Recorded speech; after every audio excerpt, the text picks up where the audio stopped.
जय मसीह की। आपका स्वागत है। आज सुबह के समय में हम खुदा का शुक्र करते हैं जो जिंदा खुदा है और हमें संभाल के रखता है, अपनी मोहब्बत में बढ़ाता है। एक प्यारे से गीत से आज की सुबह की शुरुआत करें और इस प्रोग्राम की शुरुआत करें। तेरा फजल काफ़ी है मुझे। मैं यीशु के साथ नूर में चलूंगा, दिनों रात उसके पीछे मैं चलूंगा। नूर में चलूंगा, फतेह पाऊंगा, यीशु मेरा मुंजी मसलूब। चलते चलते नूर में यीशु के साथ, चलते चलते थामते यीशु के हाथ। नूर में मैं रहूंगा, फतेह पाऊंगा, मैं नूर में चलता चलूंगा। चलते चलते नूर में यीशु के साथ, चलते चलते थामते यीशु के हाथ। नूर में मैं रहूंगा, फतेह पाऊंगा, मैं नूर में चलता चलूंगा। मैं यीशु के साथ नूर में चलूंगा, तो अंधेरी रात में न डरूंगा। पैर उठाऊंगा, दिल से गाऊंगा, यीशु मेरा मुंजी मसूद। चलते चलते नूर में यीशु के साथ, चलते चलते थामते यीशु के हाथ। नूर में मैं रहूंगा, फतेह पाऊंगा, मैं नूर में चलता चलूंगा। मैं यीशु के साथ नूर में चलूंगा, जब कभी आवाज उसकी सुनूंगा, उससे कहूंगा तुझे सब दूंगा, यीशु मेरा मुंजी मसूद। चलते चलते नूर में यीशु के साथ, हालेलुया। चलते चलते थामते यीशु के हाथ। नूर में मैं रहूंगा, फतेह पाऊंगा, मैं नूर में चलता चलूंगा। मैं यीशु के साथ नूर में चलूंगा, ताकि ताकि रोज मदद पाऊंगा। संध्या खुशी हो या नजदीक हो मौत, यीशु मेरा मुंजी मसूद। चलते चलते नूर में यीशु के साथ, चलते चलते थामते यीशु के हाथ। नूर में मैं रहूंगा, फतेह पाऊंगा, मैं नूर में चलता चलूंगा। मैं यीशु के साथ नूर में चलूंगा, अपनी हाथ उसकी तरफ लगाऊंगा। हाथ में है सलीब, झंडा है अजीब, यीशु मेरा मुंजी मसूद। चलते चलते नूर में यीशु के साथ, चलते चलते थामते यीशु के हाथ। मैं रहूंगा, फतेह पाऊंगा, मैं नूर में चलता चलूंगा।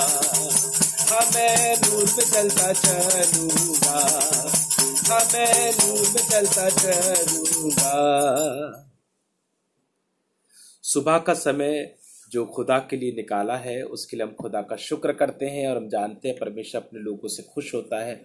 आइए एक छोटी सी दुआ करें और खुदा के कलाम की तरफ चलें। खुदावंद शुक्रगुजार हैं आज की सुबह के लिए, तूने हमें बरकत दी, ये मौका दिया तेरा नाम लें, तेरी शुक्रगुजारी के लिए थोड़ी देर बैठें, तेरे कलाम को भी खोलें, तेरा गीत भी गाएं और शुक्रगुजारी से भर जाएं। हमको बड़ी बरकत दे और अपने जलाल से भर के इस्तेमाल कर। यीशु मसीह के नाम से मांगते हैं, आमीन। खुदा के कलाम में खूबसूरत बात लिखी है और मैं चाहूँगा आप इस बात से बहुत बरकत पाएँ। खासतौर पे हमारे रॉबिन भैया जो सुबह सुबह मेरे साथ खुदा की इबादत कर रहे हैं, मैं चाहता हूँ वो और उनका ख़ानदान बहुत बरकत पाए और जितने लोग हमारे व्यूअर्स हैं वो सब आशीष पाए। जब आप आज की सुबह का वचन सुने तो परमेश्वर आपको खूब बढ़ाया, खूब उन्नति दे, यही मेरी दुआ है आज के लिए। यूं लिखा हुआ है उत्पत्ति उसका 4वां अध्याय यदि आप पढ़ेंगे तो यहाँ पर कैन और हाबिल का जिक्र है। मैं आज कैन और हाबिल के भाईचारे की बात नहीं करूंगा, पर मैं आज उन भेंटों की बात करना चाहूंगा। यहाँ पर जब इस किस्से को पढ़ते हैं 4वें अध्याय को, तो यहाँ पे 2 बातें बहुत अहम निकल के आती हैं। पहला, दोनों भाइयों में कैसा रिश्ता था और वो रिश्ता किस तरीके से बिगड़ गया, और दूसरा था वो भेंट जो उन्होंने परमेश्वर के सामने चढ़ाई। और तीसरी बात थी कि जब भेंट चढ़ाई तो चढ़ाई, कोई बात नहीं, लेकिन उसका रिजल्ट क्या निकला, वो चीज। इन तीनों बातों में परमेश्वर कहाँ पे नाराज हुआ?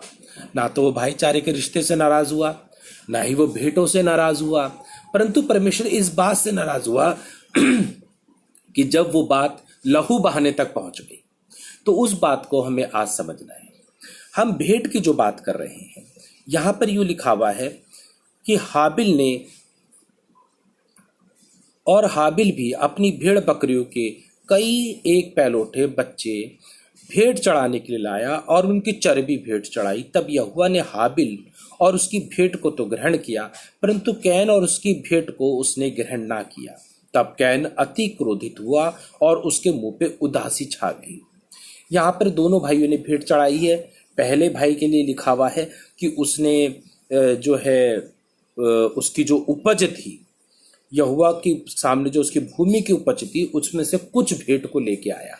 और हाबिल के लिए लिखा हुआ है कि वो उत्तम जो उसकी भेड़ बकरियां थी उनको उसने उनकी चर्बी भी चढ़ाई, जो है उनकी कुर्बानी भी करी, परमेश्वर के सामने लेके आया। परमेश्वर ने क्या करा, उसने हाबिल की भेंट को कबूल करा, परंतु जो है कैन की भेंट को उसने ग्रहण नहीं किया। तो इस बात पर जो कैन बहुत गुस्सा हो गया। तो अगर बैठ के हम सोचा जाए आज की सुबह, तो क्या कैन का क्रोधित होना गलत था? मैं अगर देखा जाए एक इंसानी फितरत से ये कोई गलत बात नहीं थी। गुस्सा होना स्वाभाविक था। ये आज भी होता है। अगर कोई हमारी भेंट को कबूल ना करे और किसी और की भेंट को कबूल कर ले, जबकि हम दोनों उसी के लिए भेंट लेके आए हों, तो थोड़ा बुरा तो लगता है। बुरा लगना स्वाभाविक है। मनुष्य का क्रोध आना स्वाभाविक है। बाइबल क्रोध आने को मना नहीं करती। बाइबल ये नहीं कहती क्रोध ना करो। बाइबल ये कहती है क्रोध तो करो, परंतु पाप मत करो। बाइबल ये नहीं कहती क्रोध मत करो। बाइबल ये तो कहती है क्रोध करो।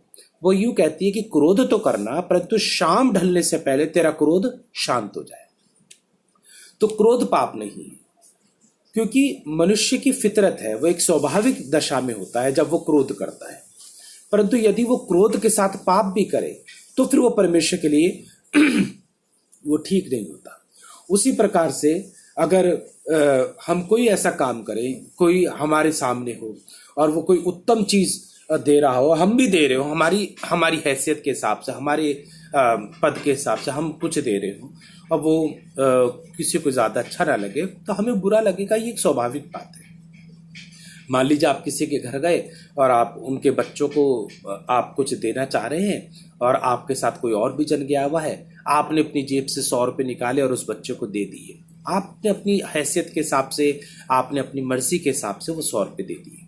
परंतु दूसरा व्यक्ति जो आपके साथ था, उसने अपनी जेब से 500 रुपये निकाल के दे दिए और आपका फेस इंप्रेशन बदल गया। जिसको दिए गए मतलब उसका फेस इंप्रेशन बदल गया।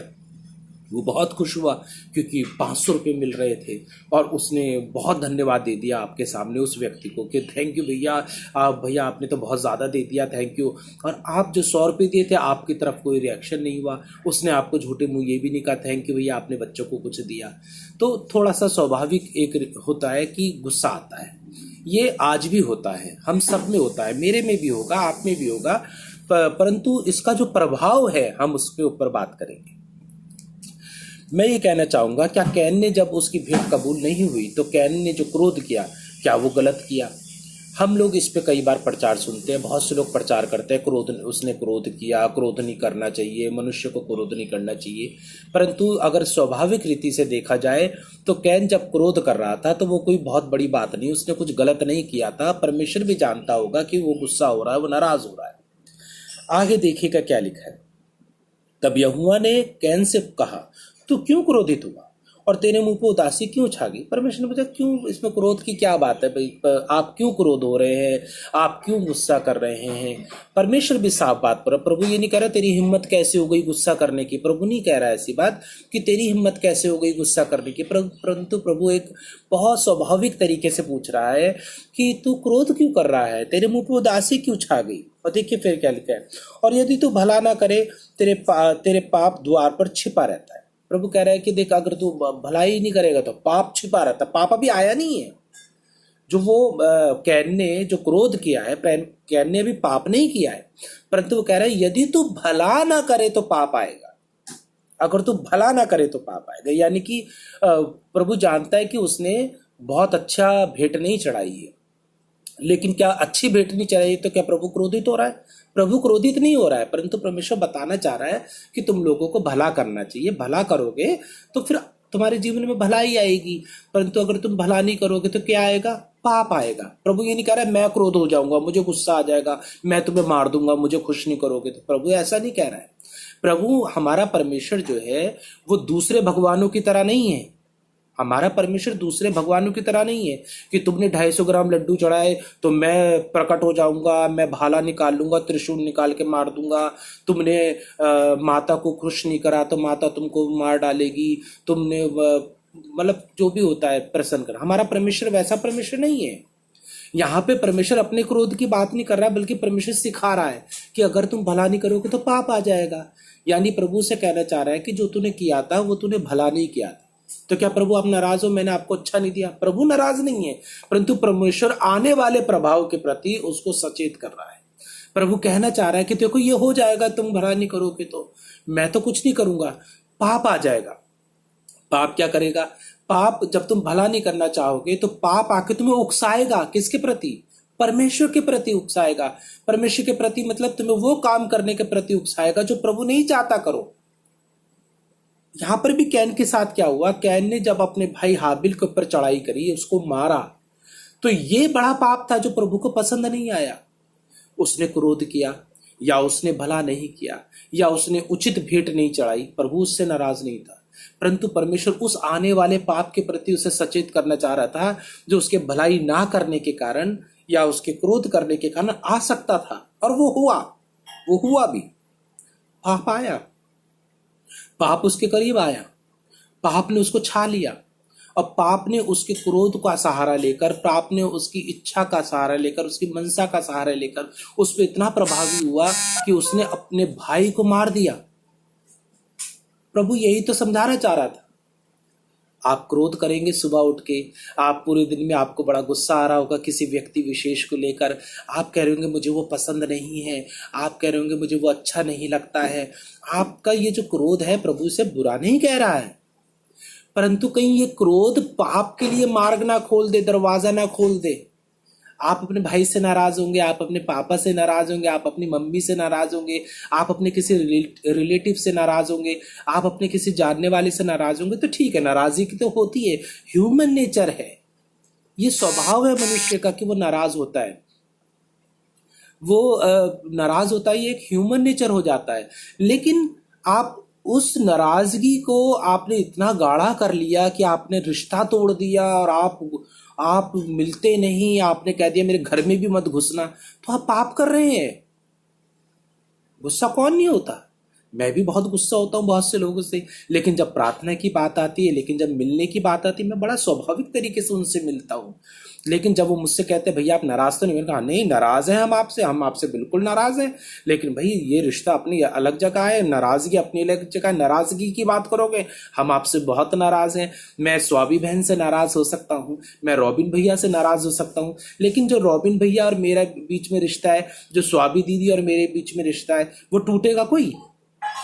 वो रिश्ता अपनी जगह है, वो प्यार अपनी जगह है, पर नाराजगी अपनी जगह है। ये होता है पवित्रता। ये परमेश्वर हमसे चाहता है। हम क्रोध तो करें परंतु पाप ना करें, मिल के रहें, प्यार से रहें, लड़े भी झगड़े भी, लेकिन प्यार से रहें। देखिए, जब यहूदा इस्करियोती यीशु मसीह के साथ खाना खा रहा था, तो क्या यीशु मसीह नाराज था? हाँ, नाराज था। यीशु मसीह यहूदा इस्करियोती से नाराज था। तभी तो उसने कहा कि काश वो पैदा ही ना होता, वो करके उसने उदाहरण दिया। उसने ये नहीं कहा यहूदा इस्करियोती काश तू पैदा ना होता, उसने ये नहीं कहा। वो क्रोधित था ना यहूदा इस्करियोती से, उसने कहा काश पैदा ही ना होता। पर क्या करा यीशु मसीह ने? कहा निकल जा मेरे सामने से। क्या यीशु मसीह ने यहूदा इस्करियोती यहाँ से चला जा, नहीं तो मेरा हाथ उठ जाएगा? क्या यीशु मसीह ने ऐसा कहा? नहीं कहा। वो यीशु के साथ बैठा है, यीशु के साथ रोटी खा रहा है, यीशु के कंधे पे सर रखा हुआ है उसने। यीशु मसीह क्रोधित नहीं हो रहा है, वो नाराज है, पर उसने उस वक्त भी यहूदा इस्करियोती से रिश्ता नहीं तोड़ा है।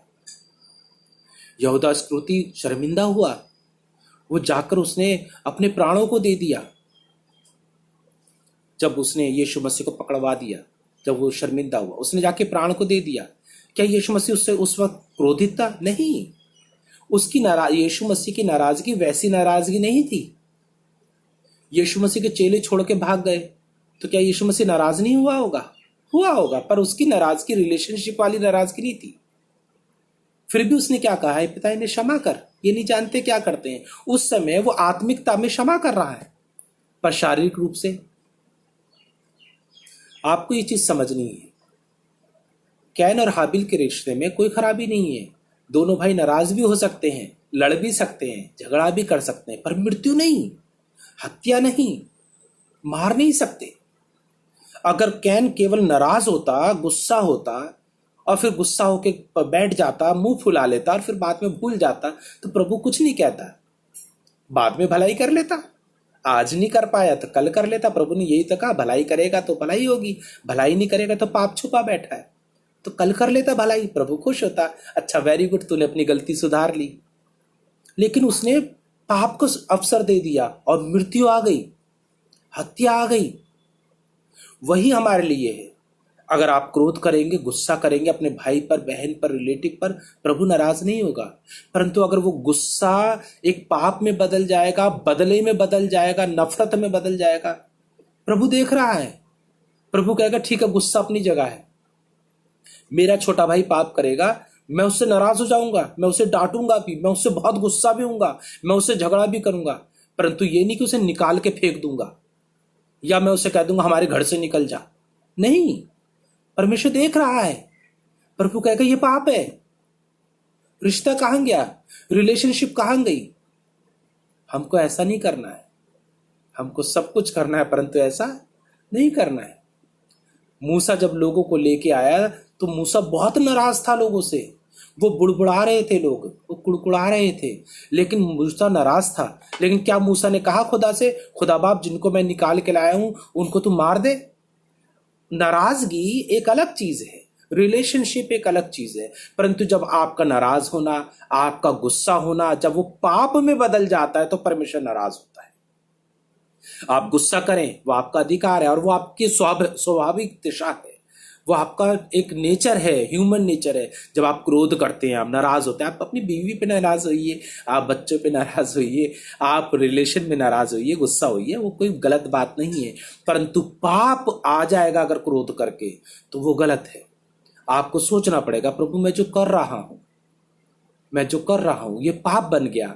मैं अपनी पत्नी के ऊपर हाथ उठाया, मैंने अपनी पत्नी को गंदी बातें बोली, या मैंने अपने बच्चों पे हाथ उठाया, उन्हें गंदी बातें बोली, या मैंने अपने रिश्तेदारों के साथ ऐसा कुछ कर दिया जो नहीं करना चाहिए था, तो वो पाप बन गया। आपको ये विचार करना पड़ेगा, अपने जीवन में इन बातों को लाना पड़ेगा। खुदा का फजल है आपके ऊपर, और हम ये बात कह रहे हैं अपने इस प्रोग्राम के जरिए कि तेरा फजल काफी है खुदा। और जब खुदा का फजल हमारी जिंदगी में है तो हमको इन चीजों को समझना पड़ेगा कि हमें पाप को अवसर नहीं देना है, हमें पाप को मौका नहीं देना है। नहीं तो आपकी ये छोटी छोटी बातें जो खुदा की निगाह में छोटी हैं, गुस्सा करना, नाराज हो जाना, शैतान पाप लेके आएगा। पहला पतरस के 5वें अध्याय में लिखा है, क्योंकि सचेत रहना, शैतान फाड़ खाने वाले सिंह की नहीं बैठा है कि कब तुम्हें फाड़ खाए। वो अवसर ढूंढेगा। यही तो वो अवसर है कि वो आपकी छोटी सी बात को बढ़ा चढ़ा के आपको क्रोधित कर देगा, आपको बिगाड़ देगा, आपके विचारों को बदल देगा। शैतान ने जो आदम हुआ को बहकाया, उसने क्या कहा? उसने कहा नहीं तुम मरोगे नहीं। उसने क्या करा? उनके विचारों को बदल दिया। अगर उसके बाद जब उसने बोला तुम मरोगे नहीं, अगर वो ये बात सोच रहे होते तो क्या वो पाप होता? नहीं, पाप नहीं होता। परंतु उन्होंने जो किया, उन्होंने परमेश्वर की आज्ञा को टाल दिया। ना टालते, वो परमेश्वर से बोलते, प्रभु शैतान तो हम तो ऐसा कह रहा था कि हम मरेंगे नहीं, और तू हमको ऐसा कह रहा था हमें वाला फल खाना है। अगर वो ऐसा बोलते तो क्या प्रभु नाराज होता? नहीं होता। प्रभु इस बात से नाराज नहीं होता कि उनका सामना शैतान से हुआ और शैतान से बातें हुई। इस बात से नाराज नहीं होता। प्रभु इस बात से नाराज था कि उन्होंने उसकी बात तो सुनी लेकिन परमेश्वर की आज्ञा को टाल दिया। हम छोटी छोटी जो बातें करते हैं, जब वो पाप में बदल जाती हैं तो परमेश्वर नाराज होता है। कुछ काम को करना स्वाभाविक है, परंतु उसका पाप में बदल जाना स्वाभाविक दशा नहीं है। पाप की दशा और इंसान की स्वाभाविक दशा अलग है। मनुष्य पाप करता है और परमेश्वर जानता है कि मनुष्य से गलतियां होती हैं और इसलिए उनकी क्षमा भी है, परंतु पाप, जो तुम पाप जानबूझ के करते हो और आत्मा के विरोध में करते हो, उनकी क्षमा नहीं है। इसलिए हमको आज सोचना है, आज की सुबह अपने आप को प्रभु में बना के रखना है और सोचना है कि शैतान को अवसर ना मिले, पाप को अवसर ना मिले और हम प्रभु में शुद्ध बने रहे। आइए दुआ करें सुबह के समय में, खुदा का शुक्र करें। खुदा बाप, आज की सुबह के लिए आपका धन्यवाद देते हैं। जब पास्टर यूनुस हमारे साथ हैं, स्वाबी दीदी हमारे साथ है, रॉबिन भैया हमारे साथ हैं, इन सबको बहुत बरकत दें। और खुदा बाप, जो लोग हमारा इस प्रोग्राम देखें उन सबको बरकत दे। आज की सुबह सबके लिए बहुत अच्छी रहे, मुस्कुराते रहे, खुश रहें, तेरी बरकतों को पाए, तेरे फजल को पाए, तेरे रहम को पाए। आज का दिन सबके लिए बहुत अच्छा रहे। इस कोरोना वायरस की बीमारी से बचे रहें। कोरोना वायरस खुदा ने हमारी दिल्ली से, हमारे देश से, हमारी दुनिया से खत्म हो जाए, जल्दी से वैक्सीन आ जाए, सब लोग चंगाई पा सके। तेरा रहम हो, हम सबको बड़ी बरकत देना। आज सुबह, आज दिन भर हमारे साथ रहना, बड़ी बरकत देना। जब शाम को 5 बजे मिले तो तेरा शुक्र यूं ही कर सके। सारी महिमा आदर आपको देते हैं, यीशु मसीह के नाम से मांगते हैं, आमीन। God bless you. जय मसीह की। खुदा में यूं बने रहिएगा। शाम को 5 बजे मिलेंगे और मिलकर खुदा का शुक्र करेंगे। लोगों तक ये बात पहुंचाइएगा, इन्विटेशन दीजिएगा शाम को 5 बजे की दुआ का, ताकि ज्यादा से ज्यादा लोग हमारे साथ संगति कर सके। आज लेट हो गए थे इसलिए 8:30 बजे दुआ शुरू करी, लेकिन वैसे हर सुबह 8 बजे ही दुआ करेंगे और आपके साथ मिलेंगे। God bless you. जय मसीह की। खुदा आपको बरकत दे।